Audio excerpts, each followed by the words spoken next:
Good morning बच्चों। सभी प्राणी कुछ ना कुछ कार्य करते हैं और जो ये कार्य करते हैं वही क्रिया होती है। तो आज हम क्रिया पढ़ेंगे। क्रिया क्या होता है? जिन शब्दों से किसी कार्य के करने या होने का बोध होता है वे शब्द ही क्रिया कहलाते हैं। क्या? जैसे पढ़ना, लिखना, खाना, पीना, खेलना आदि। जैसे कोई भी हम काम कर रहे हैं, बच्चे जैसे पेड़ से फल गिरा रहे हैं तो उसमें क्या क्रिया क्या हो गया कि गिराना। गिराना क्रिया है। और पेड़ से फल गिर रहे हैं तो मीन्स वो अपने आप गिर रहे हैं, तो वो क्या हो गया?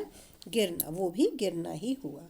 जैसे कहेंगे बच्चे फुटबॉल खेल रहे हैं, तो बच्चे क्या कर रहे हैं? फुटबॉल खेल रहे हैं, तो खेलना क्या हुआ? क्रिया हुआ।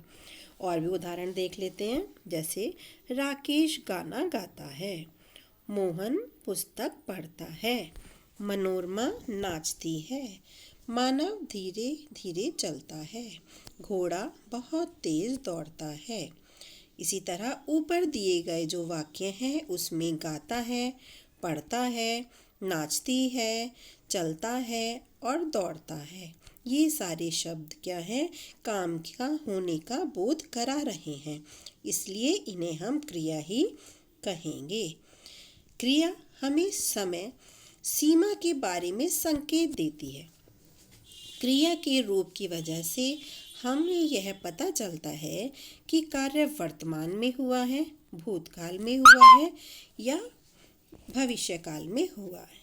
मीन्स जो अभी आज चल रहा है या पहले हो चुका है भूतकाल में या अब आगे भविष्य में होगा। क्रिया का निर्माण धातु से होता है। धातु जब धातु में ना लगा दिया जाता है तब वह क्रिया बन जाती है। क्रिया को संज्ञा और विशेषण से भी बनाया जाता है। क्रिया को सार्थक शब्दों के 8 भेदों में से एक माना गया है। अब क्रिया के भेद। कर्म जाति तथा रचना के आधार पर क्रिया के कितने भेद होते हैं? क्रिया के 2 भेद होते हैं। कौन कौन से? अकर्मक क्रिया और सकर्मक क्रिया। अब हम आते हैं अकर्मक क्रिया पर। अकर्मक क्रिया जिस क्रिया का फल कर्ता पर ही पड़ता है वह क्रिया अकर्मक क्रिया कहलाती है। इन क्रिया में कर्म का अभाव होता है। जैसे श्याम पढ़ता है, मतलब श्याम पढ़ रहा है, किताब से पढ़ रहा है ऐसा कुछ नहीं है, तो कर्म नहीं आ रहा है, केवल कर्ता पर ही प्रभाव पड़ता है। ऐसे इस वाक्य में पढ़ने का फल श्याम पर ही पड़ रहा है, इसलिए पढ़ता है अकर्मक क्रिया है। जिन क्रियाओं को कर्म की ज़रूरत नहीं पड़ती या जो क्रिया प्रश्न पूछने पर कोई असर उत्तर नहीं देती है उन्हें अकर्मक क्रिया कहते हैं।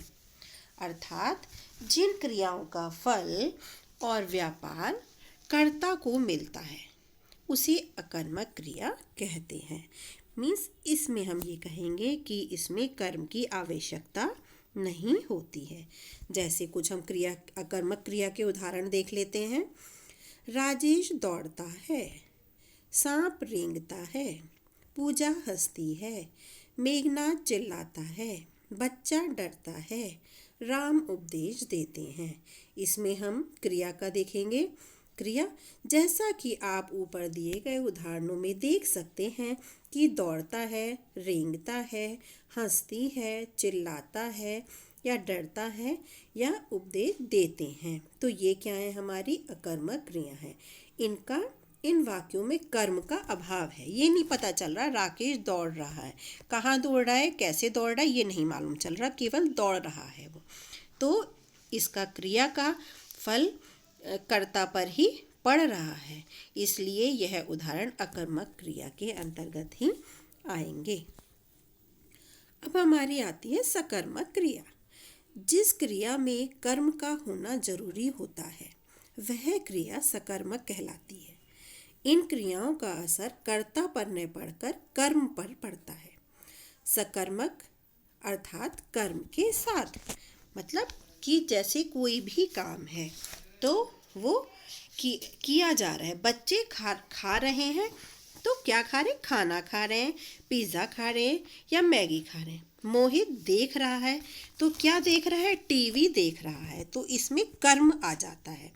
तो जिस क्रिया में कर्म का होना जरूरी होता है वो ही सकर्मक क्रिया कहलाती है। जैसे हम कहेंगे विकास पानी पीता है, तो पी रहा है क्या? पानी। तो इसका जो बोध हो रहा है वो किस पर? कर्म पर आ रहा है, पानी पर।